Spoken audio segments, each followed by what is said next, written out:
पंढरपूरजवळ एक भीषण आणि तितकाच विचित्र अपघात घडला असून आरोपींना घेऊन जाणाऱ्या पोलीस व्हॅनने 3 वाहनांना जोरदार धडक दिल्याने एकच खळबळ उडाली आहे। ही घटना मंगळवेढा पंढरपूर मार्गावरील एकलासपूर परिसरात दुपारी 12:30 वाजण्याच्या सुमारास घडली। मिळालेल्या माहितीनुसार सोलापूर कारागृहातून 9 आरोपींना न्यायालयात हजर करण्यासाठी पोलीस व्हॅन पंढरपूरकडे निघाली होती।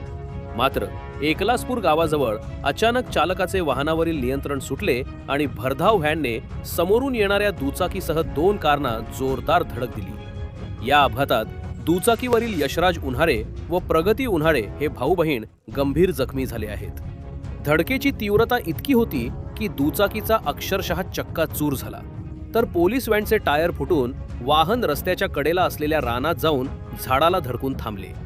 अपघातानंतर परिसरात गोंधळासाचे वातावरण निर्माण झाले। स्थानिक ग्रामस्थांनी तात्काळ मदतकार्य करत जखमींना रुग्णालयात दाखल केले। विशेष म्हणजे व्हॅनमध्ये असलेल्या आरोपींवर पोलिसांनी अपघातानंतरही कडक नजर ठेवली।